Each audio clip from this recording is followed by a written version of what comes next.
Hello guys, welcome back to yet another video. So today in this video we'll be doing in-depth review of the latest build which was recently released for OnePlus 11. Like before, we created a community post asking you guys about which all topic to be covered most, and in that we got maximum votes for battery segment. So we'll talk about the battery segment in a while, but if you're new to this channel, along with phone reviews, we also do reviews of the latest build for the device which we have, in which we cover things like battery backup, camera performance, general stability and other things. So if you guys like our content, make sure to smash that like button and also consider subscribing. So now without wasting any more time, let's start with the video. So like always, first we'll take the users' queries who have posted in that community post. So the first query is related to green line issues, wherein the user asks us about a detailed video on green line issues and how can those things be avoided. So I've already made a dedicated video on that, but still I'm planning a new video on green line issues. Mostly within a day or two, I'll post that video. Then another user asks us about the OxygenOS 14 update, in which he says closed beta is available. Basically, closed beta is not available right now. OnePlus just released the program in which you can participate. So if you guys want to participate in OxygenOS 14 closed beta program, what you have to do is you have to go to the phone about section. Make sure first you enable the developer option. After that, go to the phone about section, tap on OxygenOS and then tap on these three dots. So here you can see there is an option called beta program. You need to sign up on this first. If you get selected, they will provide you the OTA update of OxygenOS 14 first alpha build. So right now the file is not available, but this is the process. If you guys want to participate, you can do that. I have already participated, so it says under review. This is for OnePlus 11 users. If any other OnePlus device gets into the alpha testing, I'll keep you guys posted about the same thing. Then another user have asked us about the custom ROM support for OnePlus 11. So custom ROM support have already started for OnePlus 11. I'll soon start to cover those videos too. Now talking about the issues which I have faced on my OnePlus 11 during my usage. I've been using this device as my primary phone since the July update have been rolled out for this device, and the version was 0.590 I guess. So the first issue what users were facing soon after updating the device, which I've also mentioned in my previous video,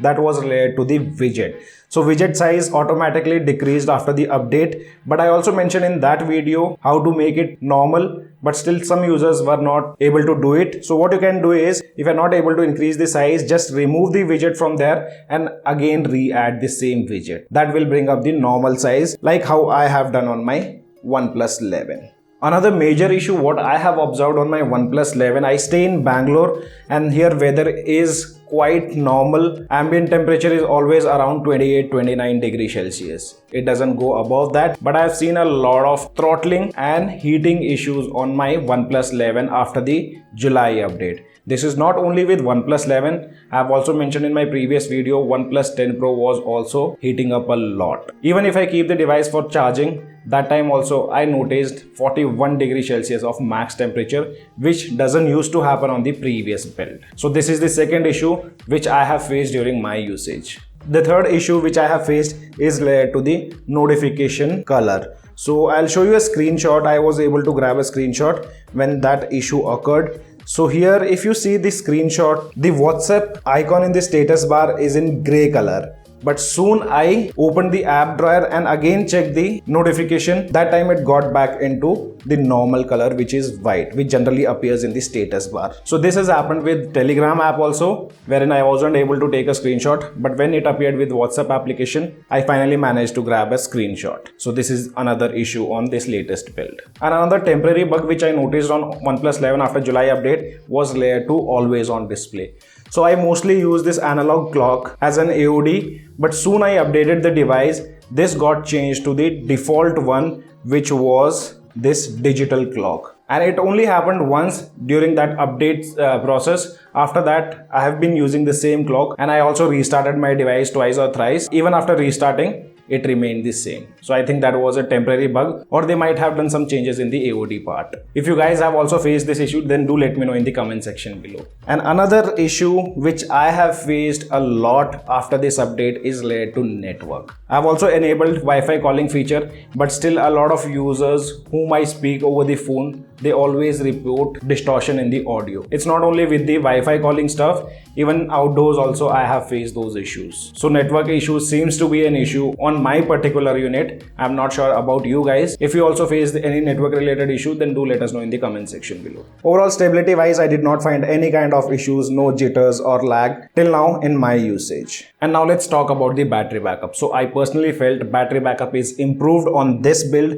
Let me show you the screen on time. So here you can see the first SOT wherein I got 5 hours and 25 minutes of screen on time with still 20% battery remaining, and in which I also played 1 or 2 TDMs. After that, if I talk about the second SOT in which I played full matches of BGMI, there I got 4 hours and 41 minutes of SOT, which is slightly improved compared to the previous build. And talking about overnight battery drain, so here you can see I slept around 1:30, that time battery percentage was 98%, and when I woke up at 9:25, that time battery percentage was 88, and in which I had also received a call for 2 minutes. So overnight battery drain is not too much, 3 to 4% you'll obviously see if you have enabled always on display. Now talking about the camera improvements, so basically I did not find any kind of improvements here after this update, though I still clicked some pictures. And one thing which I have always noticed on OnePlus 11 is layer 2 HDR processing. HDR processing is bit aggressive on OnePlus 11. If you see the images, leaves of the tree are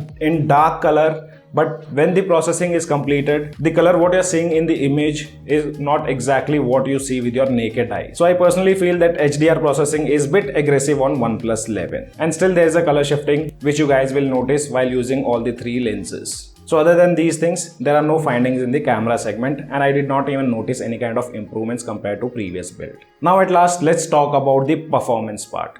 So in India, most of the users play BGMI, and people mostly used to buy OnePlus smartphones for the gaming stuff. But after the merge of ColorOS codebase, we have seen a lot of issues with the performance part, and it still continues with this build also. There are no improvements you'll see. GPU and CPU usage always fluctuates in an abnormal way. Though my primary phone for gaming is OnePlus 11, due to its hardware, it is capable enough to play games for longer time. But yes, as I told you guys, heating issues are there on this build, and if your device starts to heat up, if the temperature goes above 40 degrees Celsius, you'll see a lot of frame drops. So I always use a cooler when I'm playing full matches, not with the TDMs. Generally, I did not notice any kind of improvements in the gaming segment also, and BGMI is also not optimized that well. Little bit of frame drops I did notice while playing Call of Duty 2, wherein this game supports 90 FPS, but fluctuations were there between 80 to 90. The device did not give constant 90 FPS. GPU and CPU usage was still abnormal. So guys, this was the in-depth review of OnePlus 11 running the latest build of OxygenOS 13.1. If you still have any kind of questions, you can let me know in the comment section below. As of now, only this much in this video. I hope you guys gonna like the video. If you like the video, then do give us a thumbs up. And also if you're new to our channel, then do not forget to subscribe the channel. Thanks for watching. Have a great day.